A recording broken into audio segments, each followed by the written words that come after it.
এই দিনটা আপনাদের জন্য অত্যন্ত শুভ দিন মনে করতে হবে। শুভ দিন আজকে সকাল, শুভ সকাল, সুপ্রভাত, সুনক্ষত্র, হ্যাঁ, সুসময়, এটা শুভক্ষণ, হ্যাঁ, শুভ মুহূর্ত। কেন ভগবান বুদ্ধ বলেছেন যেদিন গৃহীরা ব্রহ্মচারীদের সমান ব্রাহ্মণের যারা সম্মান, শ্রদ্ধা, গৌরব দান করতে পারবে সেই দিনটা তাদের জন্য শুভ দিন, সুনক্ষত্র, সুমঙ্গল, সুপ্রভাত। তো উপাসক বসিয়াগণ, এখানে আজকে প্রয়াত দাদু মথুরা মোহন বড়ুয়া এবং ওনার সন্তানগণ বাবু সুলাল বড়ুয়া এবং তাদের নাতি, বিশেষ করে আজকে ভ্রমরের মেয়ের যে গতকল্য ডুলেনে তোলা হয়েছে এবং আজকে জ্ঞাতিগণের মঙ্গল কামনায় পিতা মাতা সহ ঠাকুরদা ঠাকুমা, পিতৃপক্ষের, মাতৃপক্ষের, কাকা জেঠা, পিসি মাসি, অনেক জ্ঞাতিগণ কালগত আছেন, তাদের সকলের মঙ্গল কামনায় সমাধান সহ অষ্টপুরস্কার দান এবং সেই সাথে অন্যান্য তাদের ছেলে মেয়েদের, সুমনের ছেলে এবং ব্রহ্মর অন্যান্য বিক্রম যারা যারা আছে সবার পরিবারের উন্নতি কামনায় আজকে সমাধান করা হইল। তো এখন সকালবেলা একটু আপনাদের কষ্ট হইলেও কিন্তু এটা আপনাদের মানে এই সকালবেলা ভিক্ষু সংঘরা সবসময় ক্ষুধার্ত থাকে। কালকে রাত্রে মানে খাওয়া দাওয়া হয় নাই, কোথায় গতকাল 11:30টায় খানা খেয়েছেন। এই জন্য এই সময়ে দান দেওয়াটা ভিক্ষু সংঘ ক্ষুধার্ত মুহূর্তে এটা অত্যন্ত উত্তম মানে রয়েছে। অনেক ভিক্ষু সংঘ আছে একাহারে সকালে একবার খায় আর খায় না, তো যে সারাদিন খায় না, রাত্রেও খায় না, এরকমও আছে একাহারে ভিক্ষু। তো যাই হোক, আজকে যে ভিক্ষু সংঘদেরকে আপনারা বিশেষ করে যে ব্রাহ্মণের মেয়ের কে উপলক্ষ করে অন্যান্য সবকিছু একসাথে আসছে, তারপরে কালকে যে ডুলনে তোলা হলো, এখন এটা হলো প্রত্যেকে ছেলে মেয়ে যারা আসছে পরিবারের মধ্যে মা বাবার কামনা থাকে, ঠাকুরদা ঠাকুমার কামনা থাকে এরা যাতে সুসন্তান হয়, সুজাত হয়, উন্নত হয়, সুশিক্ষিত হয়, জ্ঞানী হয়, ধার্মিক হয়, আদর্শবান হয়, প্রত্যেকের এটা কামনা থাকে আত্মীয় স্বজনের। তো আমরা কামনা করলে হয় না, কামনার সাথে সাথে আমাদের প্রার্থনার সাথে সাথে আমাদের কর্ম করতে হয়। এখন আমরা কামনা করব, আমরা চাইবো দোকানদারকে গিয়ে আমাকে 1 বস্তা চাল দাও, ডাল দাও, কিন্তু টাকা ছাড়া দেবে না। এটা টাকাটাকে কর্ম, এটা কর্ম করতে হবে। আমার জমির মধ্যে ভালো শস্য উৎপন্ন হোক, আমি শুধু এই কথা বলে থাকলে জমির মধ্যে শস্য উৎপন্ন হবে না, এখানে আমাকে চাষ করতে হবে। ঠিক একই রকম যে যে সন্তানের মঙ্গল কামনা, ছেলে মেয়েদের মঙ্গল কামনা, নাতি নাতির মঙ্গল কিসের উপর? পুণ্য করে। আজকে আপনারা এমনিতে ডুলেন তুলে, অনেক মানুষ আছে ডুলেন তুলে আনন্দ উৎসব করে, একটু মানুষকে আট করিয়া কিছু এসে খাওয়াই, সুবাই ফেলে। আজকে আপনারা সেরকম না করে মাতা বেদের তিথিও আছে, পিতার তিথিও আছে, ঠাকুরদার তিথি আছে, এইভাবে এটাকে সামনে রেখে ভিক্ষুর সংঘকে আহ্বান করে এখন যে সংঘক্ষেত্র দান দিয়ে পুণ্য কর্মের মাধ্যমে মঙ্গল কামনা করতেছেন। আমাদের প্রার্থনা করতে হবে কিসের কাছে? পুণ্যের কাছে প্রার্থনা করতে হবে। পুণ্যের কাছে প্রার্থনা করলে আমাদের লাভ। যে কোনো দানময় পুণ্যশীল বলে পানতে প্রত্যেক দিনকে আমরা এবার সমাধান করতে পারবো?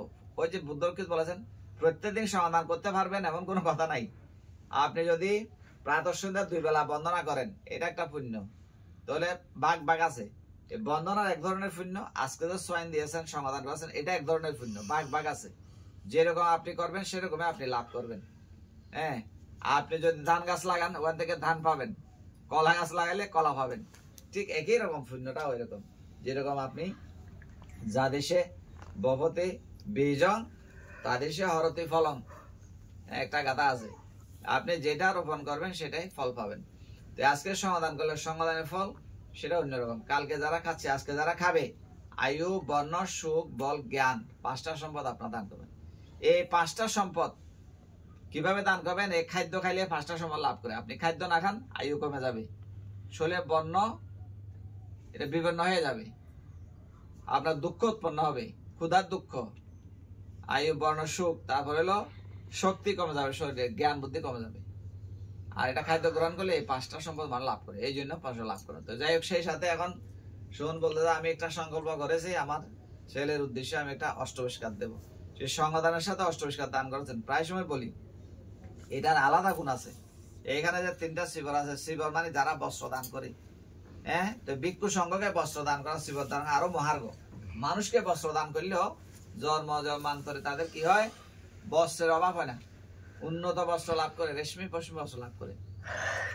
ভিক্ষা পাত্র দান করলে ভোগর সম্পদের অধিকারী হয়, খুদ দান করলে জ্ঞান সম্পন্ন হয়, সুইচ দান করলে তীক্ষ্ণ বুদ্ধি সম্পন্ন হয়, কটিবন্ধনে দান করলে শক্তি সম্পন্ন হয়। তারপরে হলো কি জলসাগনি দান করলে নিরুপ দেহের অধিকারী হয়, সুধা দান করলে দীর্ঘায়ু সম্পন্ন হয়। তাইলে চিত্তের মধ্যে সেভাবে চেতনা উৎপন্ন হয়। যাই হোক, এখন আরো সমাধান রয়েছে। সকালবেলা যে আপনারা যে পুণ্যকর্ম করলেন, আত্মীয় স্বজন জ্ঞাতি মিত্রকে ডেকে এই পুণ্য আপনাদের জন্ম হয়েছে। বুদ্ধরক্ষিত বললো আমাদের যেরকম দান কর্ম করতে হবে, তার সাথে সাথে শীল প্রতিপালন করতে হবে এবং সময়ে সময়ে আমাদের ভাবনার অনুশীলন করতে হবে।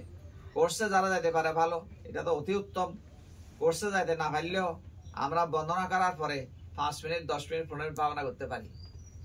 এখন যে এখানে ডাক্তার ইমন আছে, সে সেই বিষয়ে পড়ছে কিনা আমি জানি না, পড়তে পারে ডাক্তারি। এই যে আমাদের সাইকোলজিক্যাল ব্যাপারগুলা, এই যে মানুষ এখন কালকেও বলছে এখানে, এই যে মানুষ এখন যে নানান রোগ ব্যাধিতে আক্রান্ত, হ্যাঁ, এই যে মানুষের হাইপার টেনশন, তারপরে মানুষের যে ব্লাড প্রেশার, তারপরে এই যে মানুষের স্ট্রেস, হ্যাঁ, তারপরে এগুলার জন্য এখন ওষুধের চেয়েও কার্যকরী ভূমিকা রাখে মেডিটেশন। হ্যাঁ, এগুলো পশ্চিমা বিশ্বের মধ্যে এগুলো জনপ্রিয়, মানুষ ভাবনা করে অনেক রোগ থেকে মুক্ত হচ্ছে। তারপরে যে বড় বড় খেলোয়াড়রা পর্যন্ত, মানে এখানে যে চিত্তের একাগ্রতা আসে, শুধু এখানে না, ফুটবল প্লেয়ার, ক্রিকেট প্লেয়ার, বিভিন্ন বড় বড় নাম করা যারা, এরা ভাবনা করে। কেন ভাবনা করে? একটা গোল যে এরা করবে, সামান্য চিত্ত যদি এখান থেকে এখানে চলে যায়, এটা মিস হয়ে যাবে। প্লেয়ারের লক্ষ লক্ষ টাকা দিয়ে 10 লাখ 20 লাখ হায়ার করে নিয়ে যাচ্ছে এগুলাকে, তাহলে সেখানেও মেডিটেশন দরকার। আচ্ছা, যাই হোক, আমি আর সকালবেলা বেশি দীর্ঘায়িত করছি না।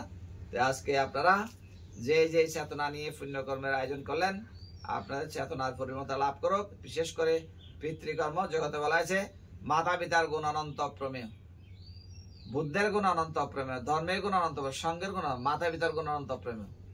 তারপরে হলো কি আচার্য উপাধ্যায় ধর্মগুরু, তাদের গুণ অনন্ত অপ্রমেয়। এই গুণের প্রতি যারা গুণান্বিত হয়, বলা হয়েছে এহসা বুদ্ধাংসা ধাম্মাংসা সাঙ্গাংসা সারানাঙ্গাত না তো গামিস্তান্তে, যারা বুদ্ধ ধর্মের সঙ্গে শরণাপন্ন থাকে অপায় যাবে না।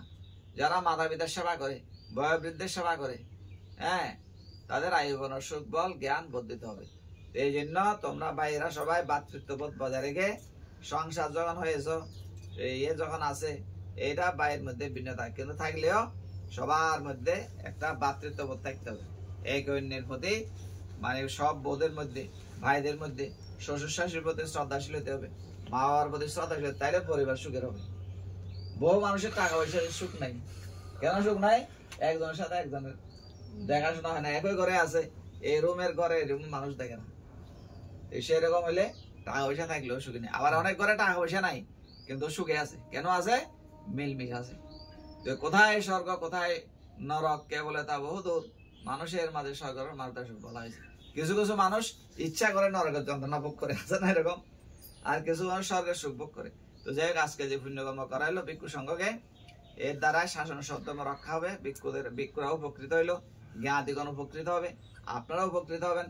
এই পুণ্য আপনাদের জন্মান্তরে হিত সুখের কারণ হোক। আর আপনাদের বাবারা, কাকারা, জেঠারা যে সম্পদ রাখি গেছে, অনেক ছেলে মেয়ে নাতনিদের জন্য এই সম্পদ রাখি যায় না। বহুজন আছে থাকার বোঝার নাই। এখনো মথুরা মনের জায়গা আমার মনে হয় বিক্রি হলে 1 কোটি টাকার উপরে হবে, যা রাখি গেছে 1.5-2 কোটি টাকার জায়গা এখনো আছে। তাইলে আপনারা যত কিছু করেন, ক কোটি টাকা জায়গা নিতে পারবেন, ক লাখ টাকা কত টাকা কামাইতেছেন চিন্তা করতে হবে। তাইলে এই ঋণ আমাদের শোধ করা বড় কঠিন, এদের প্রতি কৃতজ্ঞ থাকতে হবে। তো যাই হোক, এই পুণ্য আপনাদের জন্মান্তরিত সুখের কারণ হোক, কালগত জ্ঞাতিগণ সুখী হোক। ভিক্ষুর সংঘ সকালবেলা কষ্ট করে কালকে এসছে, আমাদের এগুলা একেবারে রাঙ্গুনিয়া থেকে এসছে। আমি তো যাইও নাই, শরীর অসুস্থ। কালকেও 3টা ভাঙছিল, আমি যাইতে পারিনি, অসুস্থ ছিলাম। আজকেও শরীর এখনো পুরাপুরি ঠিক নাই, কিন্তু ভিক্ষু তারপরেও আরো একজন আসে নাই। তো যাই হোক, এই পুণ্য আপনাদের জন্মান্তরিত সুখের কারণ হোক, জগতের সকল সুখী হোক। এই সাধনা অন্তরে জাগ্রত হোক। 3 বার সাধুবাদ দিয়ে জল ঢেলে পুণ্যদান পুণ্য